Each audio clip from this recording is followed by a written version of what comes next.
Hello everybody, welcome to W script tech. आज का जो हमारा लेक्चर रहेगा वो है storage classes in C plus plus.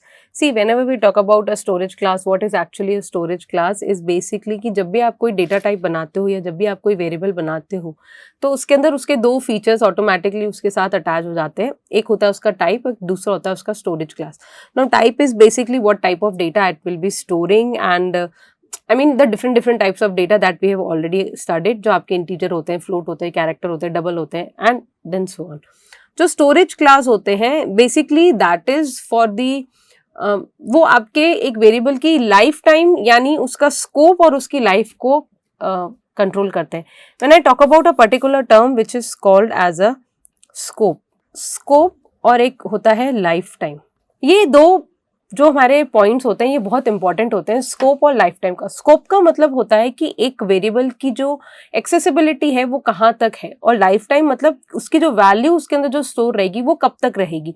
सी हम लोग एक बात करते हैं, whenever you are sitting in a room, you are working in a room, so your accessibility in that is till that particular room only, you cannot step out of that particular room, तो वो आपका scope हो जाएगा। And when the office is over and still you are working, that becomes the lifetime.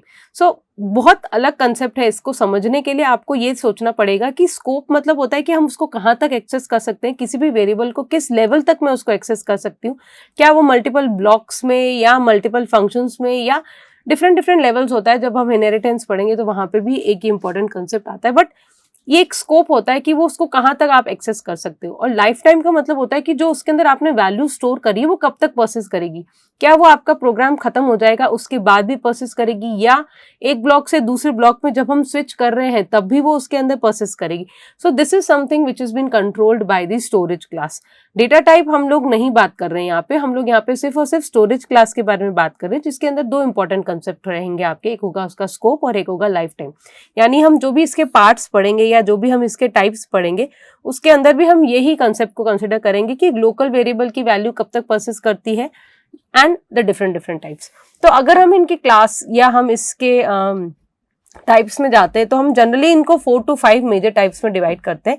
एक होता है आपका local, एक होता है global, then you have a static, then register and then thread local storage.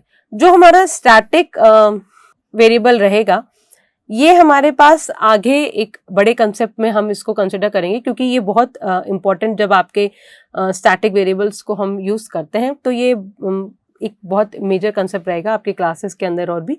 तो हम इसको भी, इसका इंट्रोडक्शन अभी हम लेंगे, पर practical implementation for time being will be only taking up of local and global variable.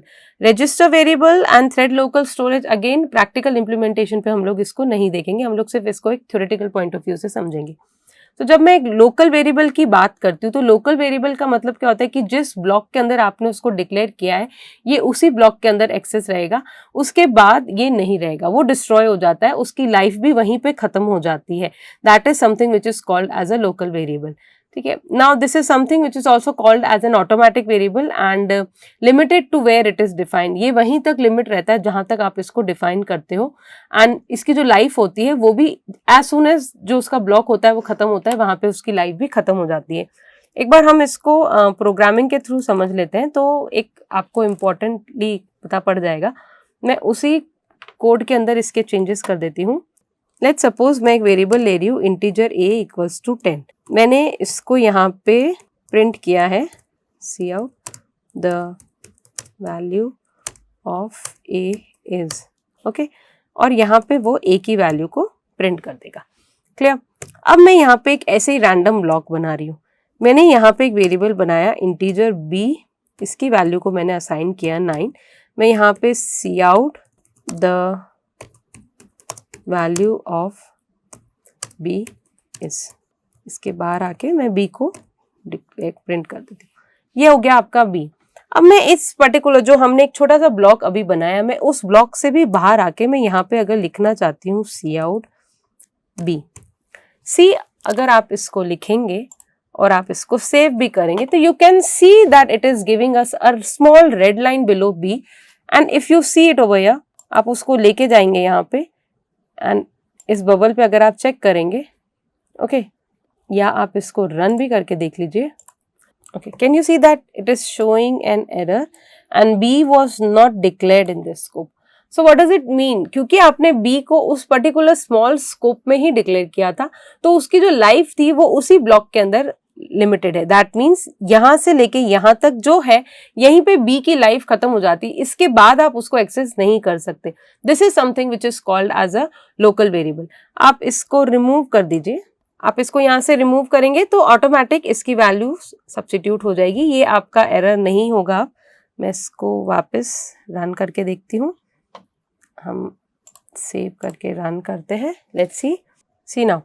Value of A is 10, the value of B is 9. So what happened, हमारा जब कोड एग्जीक्यूट हो रहा था तो कैसे एग्जीक्यूट हुआ, यहाँ पे फर्स्ट लाइन आई a इक्वल्स टू 10 एग्जीक्यूट हुआ, उसने यहाँ पे a की वैल्यू को प्रिंट करा. अब हमारा एक ब्लॉक शुरू होता है जो कि मेन ब्लॉक के अंदर है. This is a different block which is inside the main block.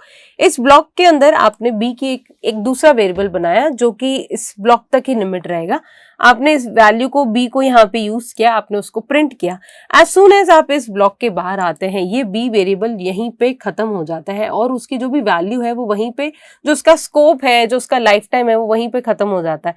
So this is something which is called as a local variable. ये आपके जनरली फंक्शंस के अंदर बहुत ज्यादा काम आता है. जब हम फंक्शंस पढ़ेंगे तो वहां पे भी इसका इम्प्लीमेंटेशन बहुत इंपॉर्टेंट रहेगा, क्योंकि आप मल्टीपल फंक्शंस बनाएंगे और उस मल्टीपल फंक्शंस के अंदर आप बहुत सारे टेम्पररी वेरिएबल्स बनाते हैं. तो उन टेम्पररी वेरिएबल्स का जो स्कोप होता है वो उस फंक्शन के अंदर लिमिट रहेगा. उसके अलावा आप उन वेरिएबल्स को यूज नहीं कर सकते हैं.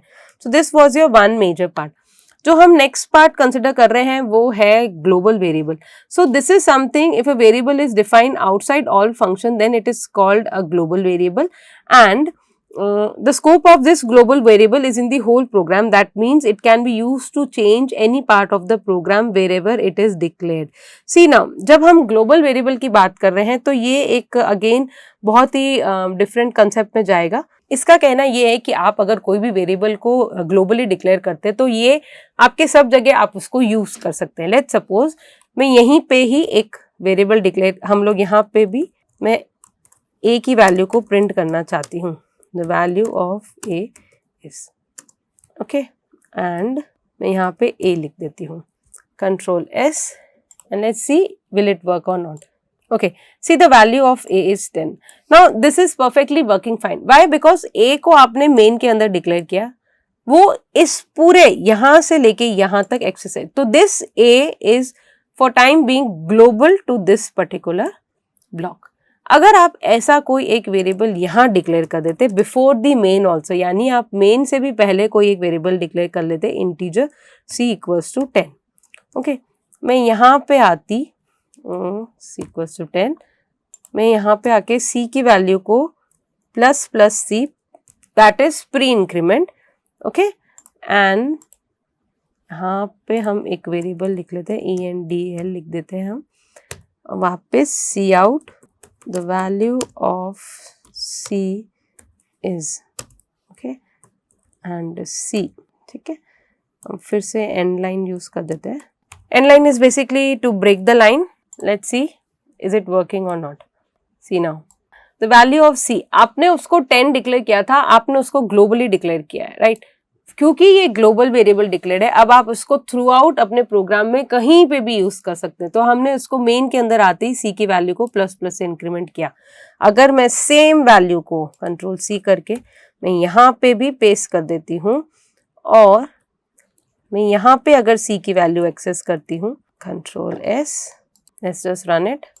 सी नाउ, तो आपके यहाँ पे भी सी की वैल्यू 12 आ गई. यानी इसकी value with in the different blocks आप इसको चेंज करेंगे तो वो उसकी वैल्यू को परसिस्ट करेगा. तो ये आपका एक मेजर डिफरेंस रहता है ग्लोबल और लोकल वेरिएबल में. जो आपके लोकल वेरिएबल होगा वो उस पर्टिकुलर ब्लॉक में, जिस ब्लॉक में आपने उसको डिक्लेयर किया, ये वहीं तक लिमिट रहेगा. उसके स्कोप, उसकी लाइफ टाइम वहीं पे खत्म हो जाएगी जब आप उस ब्लॉक से बाहर आओगे.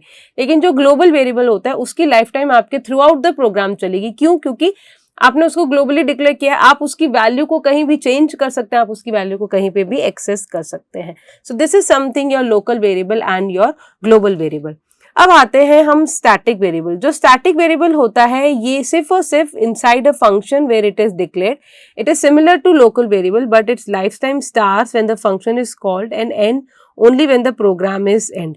Now this is the only basic difference between the static variable and the local variable, is that जब हम फंक्शंस पढ़ेंगे स्टैटिक वेरिएबल आपका वहां पे काम आएगा, यानी जो इसकी वैल्यू होगी वो फंक्शंस के बाहर तक परसिस्ट करेगी।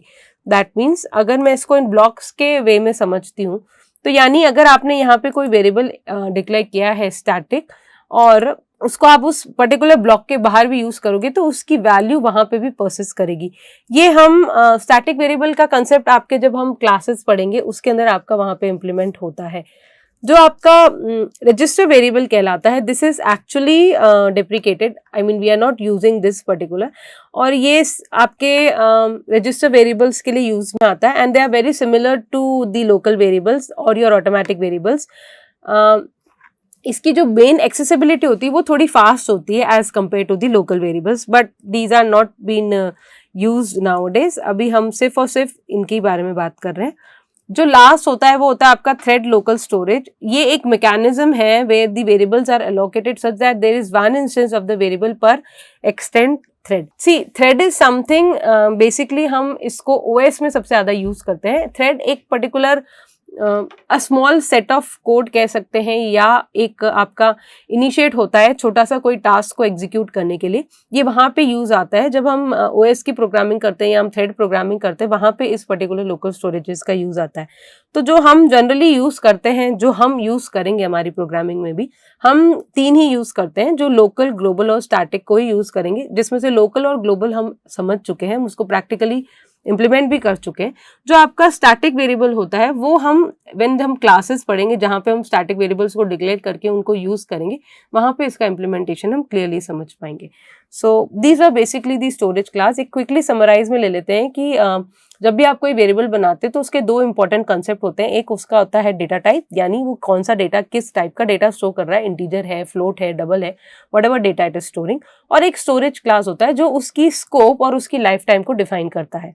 हमारे पास इन जनरल 5 को हम पढ़ रहे हैं, that is local, global, static, register and thread.